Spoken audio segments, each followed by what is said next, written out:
Halo pelajar Indonesia semuanya, dimanapun kalian berada, selamat datang, berjumpa kembali dengan saya, Pak Heru, dengan channel Matematikanya. Kali ini kita akan belajar tentang statistika.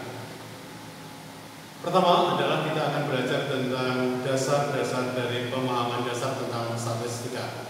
Mari kita perhatikan PowerPoint yang saya berikan berikut ini. Kita memulainya dari statistika. Kompetensi dasar dari statistika tentang materi ini adalah mengevaluasi kajian statistika dalam masalah kontekstual. Tujuan pembelajaran kali ini adalah yang pertama, kalian mampu memahami pengertian dan kegunaan statistika, pengertian populasi dan sampel, macam-macam data, jenis-jenis tabel, macam-macam diagram, dan histogram. Kedua, kalian bisa menghitung mean, rata-rata, median, nilai tengah, modus, nilai yang sering muncul, simpangan rata-rata, simpangan baku, kuartil, desil, prosentil, nilai standar, koefisien varian, dan lainnya. Ketiga, kalian dapat memecahkan masalah kehidupan sehari-hari dengan logika, dengan prinsip dasar dari statistika itu sendiri. Nanti pada poin yang video-video setelah ini, nanti akan ditampilkan beberapa contoh tentang masalah statistika dalam kehidupan sehari-hari. Selanjutnya adalah tentang peta konsep dari statistika itu sendiri. Landasannya adalah menerapkan aturan konsep statistika dalam menyelesaikan masalah. Untuk hal itu, maka perlu Anda mengerti, kalian semua seluruh pelajar Indonesia harus memahami pengertian dan kegunaan statistika, pengertian populasi dan sampel, macam-macam data, jenis-jenis tabel, macam-macam diagram, histogram, mean, median, modus, simpangan rata-rata, simpangan baku, kuartil, desil, prosentil, nilai standar, dan koefisien variannya. Harapan akhirnya adalah dengan pelajaran statistika ini, kalian semua bisa menyelesaikan masalah dalam hal statistika. Tentu saja adalah kalian bisa menyelesaikan masalah kehidupan sehari-hari dengan konsep statistika. Mari kita pahami statistika satu demi satu. Pengertian dan kegunaan statistika. Statistika adalah ilmu yang mempelajari tentang mengumpulkan, menyajikan dan mengolah data, dan menarik kesimpulan dengan benar. Perhatikan bahwa langkah-langkahnya adalah mengumpulkan data atau pengumpulan data, menyajikan mengolah data, dan akhirnya menarik kesimpulan. Jadi, dengan prinsip itu, saya berharap pada kalian semua bahwa dalam menarik sebuah kesimpulan, apapun juga itu, kalian harus mempunyai data yang valid, data yang bisa dipertanggungjawabkan dan diolah dulu. Ya, datanya diolah dulu, baru kalian menarik kesimpulan. Apapun juga dalam kehidupan sehari-hari, kalau Anda biasa memperlakukan hal itu sudah menggunakan prinsip dasar dari statistika. Kegunaan statistika. Dalam ilmu pengetahuan, statistika berguna sebagai bentuk peralatan analisis. Ini adalah peralatan analisis dan interpretasi dari data yang bersifat kuantitatif. Dari ilmu pengetahuan yang bertujuan untuk menyimpulkan berbagai macam data yang ada. Dalam penelitian ilmiah, statistika berguna untuk menyediakan alat yang dipakai dalam mengemukakan dan menemukan kembali segala bentuk keterangan yang seolah-olah tersembunyi sebelumnya melalui sebuah rangkaian angka. Nih. Dalam kehidupan sehari-hari, statistika dapat digunakan untuk bahan dan keterangan dari berbagai macam hal yang dapat diolah dan ditafsirkan dari segala bentuk fakta yang ditemukan. Itu tentang kegunaan statistika, baik dalam ilmu pengetahuan, dalam penelitian ilmiah, atau dalam kehidupan sehari-hari. Pengertian populasi dan sampel. Populasi, keseluruhan objek penelitian yang memiliki satu atau beberapa ciri dan karakteristik yang sama. Ingat, ini dia mempunyai ciri dan karakteristik yang sama. Sampel sebagai objek yang benar-benar diselidiki atau diteliti. Jadi sampel itu bagian dari populasi. Sekarang kita ambil contoh. Seseorang akan meneliti tentang penyebaran virus COVID-19 di kalangan pelajar di Kabupaten X. Tentu yang dikatakan populasinya adalah pelajar, dengan deskripsi pelajar yang jelas dan tinggal di daerah X. Sedang sampelnya bisa diambil bisa secara acak dari beberapa pelajar yang tinggal di daerah X tersebut dengan tata cara yang bisa dipertanggungjawabkan. Kita lihat deskripsi dari pelajar. Yang dikatakan pelajar, kunci utama seorang pelajar itu mempunyai kartu pelajar saat ini. Ya, saat ini semua pelajar hampir semuanya pasti mempunyai kartu pelajar. Dan usianya adalah usia sekolah. Antara yang dikatakan pelajar ya ini ya, itu adalah 12 tahun, katakanlah 12 tahun sampai 18 tahun. Ini adalah deskripsi dari pelajar. Pada usia itu diteliti, tetapi dia tidak mempunyai kartu pelajar, maka ada kekurangan di situ. Ya, ada kekurangan di situ. Demikian pula sebaliknya. Nah, ini deskripsi dari seorang pelajar ini harus jelas. Jadi kalau kalian mau meneliti, jangan sampai nanti pada saat ada tugas penelitian misalkan, kalian deskripsinya dari populasinya nggak jelas. Nah, kalau deskripsinya ini sudah kamu uraikan, kamu uraikan satu persatu deskripsinya, baru yakin, wah populasinya pokoknya ini kan gitu. Maka kalian baru bisa menentukan sampel-sampelnya. Oke. Macam-macam data. Menurut sifatnya, yang pertama, data kuantitatif. Ini data yang dinyatakan dalam bentuk angka, misalkan jarak, tinggi, umur, ya itu adalah hanya bisa dicantumkan dalam bentuk angka. Itu namanya data kuantitatif. Yang kedua adalah data kualitatif, yaitu data yang tidak dinyatakan dalam bentuk angka, misalkan kewarganegaraan, tempat tinggal, warna kesukaan, hobi, dan lain-lain. Ini tidak mungkin bisa diangkakan. Kecuali, ini saya bilang kecuali berupa pilihan. Misalkan, tempat tinggal berdasarkan kabupaten, kalian menyebutkan 1 kabupaten A, 2 kabupaten B, 3 kabupaten C, 4 kabupaten D, 5 kabupaten E, maka ada pilihan. Ya, jadi kecuali itu ada pilihannya, maka bisa orang atau sampelnya memilih angka.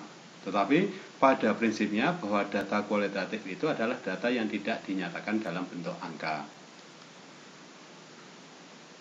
Yang B, menurut sumbernya.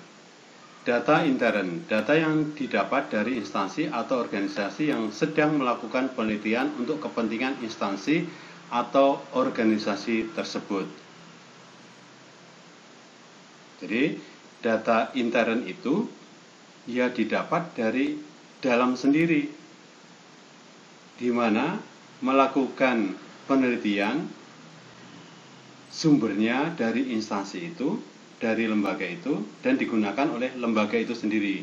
Itu namanya data yang sifatnya intern. Kemudian berikutnya ada data ekstern, yaitu data yang diperoleh dari luar instansi atau organisasi itu sendiri. Ini namanya data ekstern. Biasanya ada beberapa instansi yang secara periodik itu mengeluarkan data-data, dan itu bisa digunakan sebagai data ekstern. Kemudian menurut cara memperolehnya, data primer adalah data yang dikumpulkan dan diterbitkan oleh badan atau instansi itu sendiri. Itu namanya data primer. Misalkan di suatu sekolah A, katakanlah itu, setiap tahunnya dia merilis, data sekolah anak didik saya untuk tahun ajaran baru adalah sekian anak itu berasal dari kabupaten A, sekian anak dari kabupaten B, sekian anak dari kabupaten C.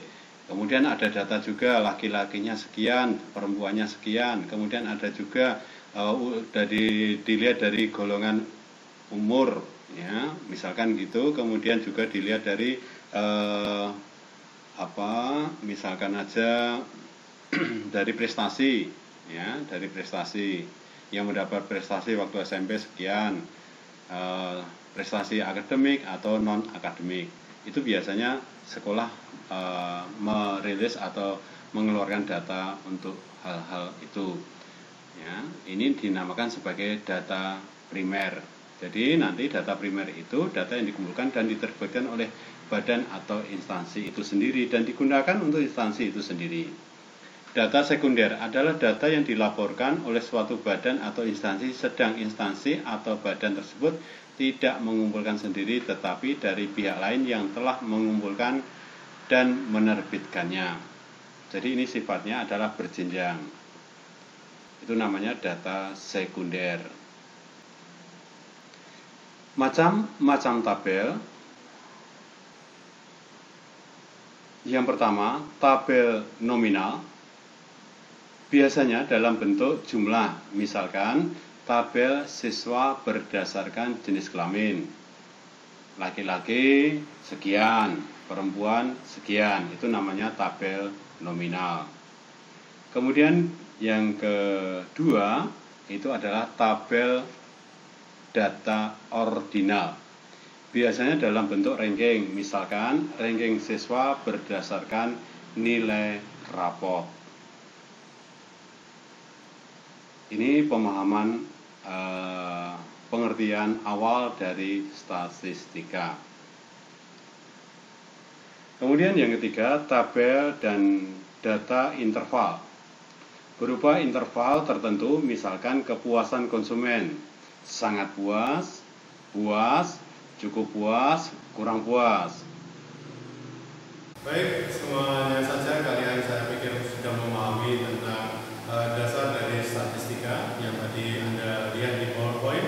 Berikutnya mari kita lanjutkan dengan memahami tentang diagram dalam statistika. Perhatikan PowerPoint berikut ini.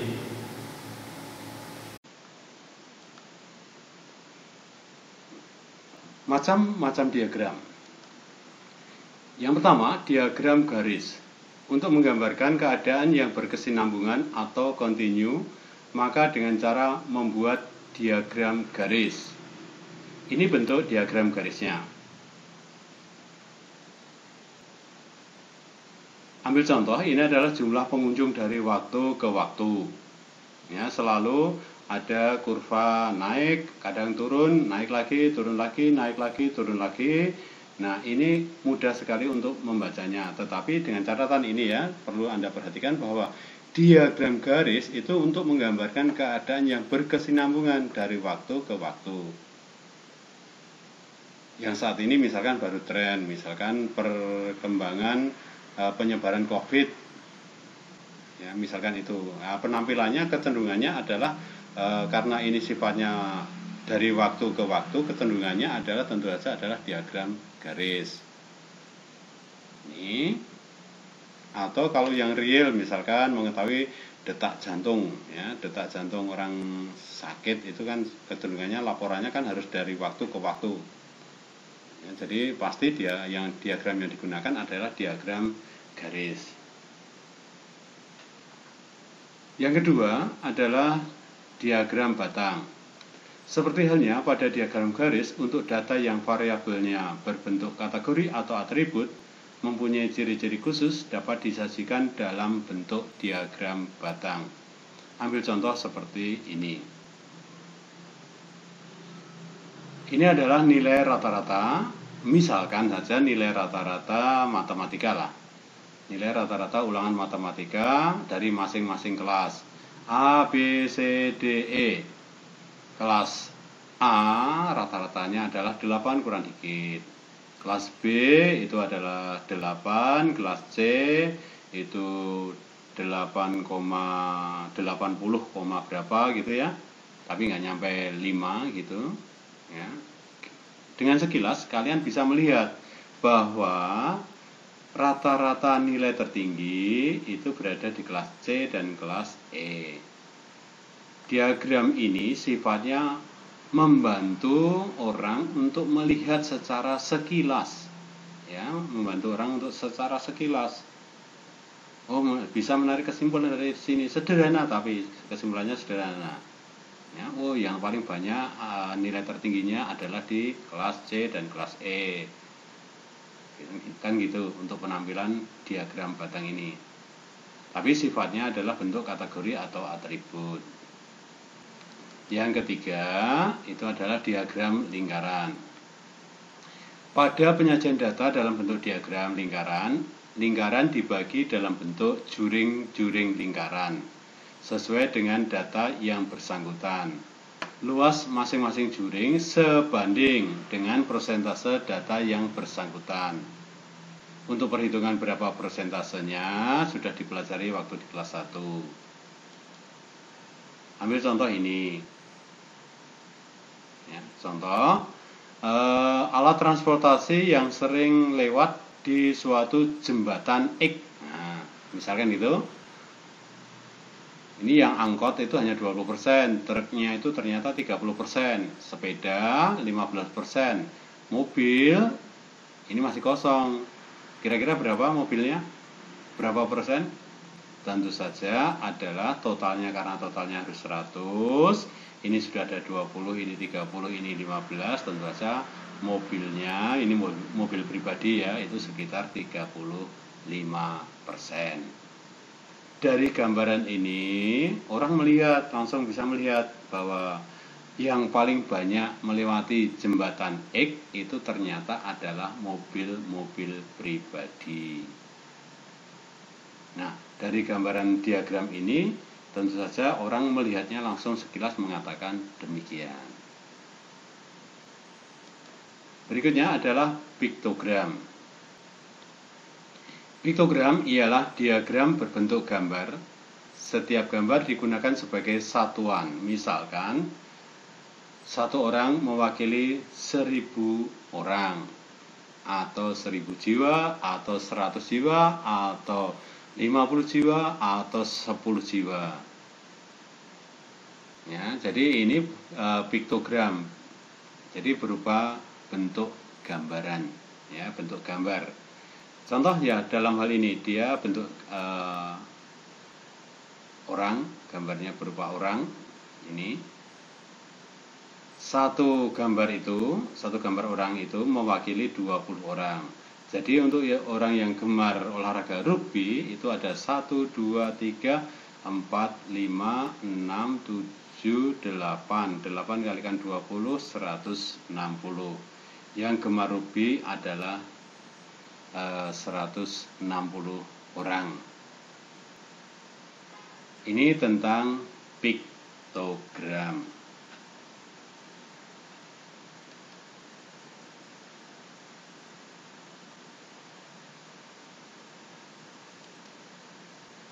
Berikutnya yaitu tentang histogram. Histogram merupakan diagram untuk menyajikan data dalam bentuk distribusi frekuensi. sumbu tegak untuk menyatakan frekuensi dan sumbu mendatar untuk menyatakan batas intervalnya. Ini histogram, hampir sama dengan diagram batang. Tapi kalau diagram batang ada jaraknya, tapi kalau ini histogram, ini dia tidak berjarak. Saya ulangi, histogram merupakan diagram untuk menyajikan data dalam bentuk distribusi frekuensi. Nantinya pada pelajaran statistika akan banyak menggunakan pola histogram ini.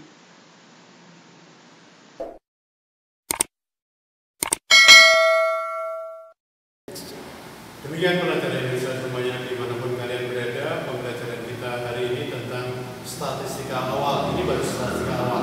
Kita lanjutkan nanti di pertemuan berikutnya, video berikutnya tentang statistika lanjutannya, yaitu kita menghitung mean, median, modus, simpangan rata-rata, standar deviasi, dan lain-lain hal. Ikuti terus video-video pembelajaran dari saya. Semoga kalian semua bisa ikuti dengan baik, dan saya harapkan kalian semua tetap menjaga kesehatan di tengah-tengah pandemi COVID-19 kali ini. Terima kasih, kita ketemu di video berikutnya. Tetap semangat.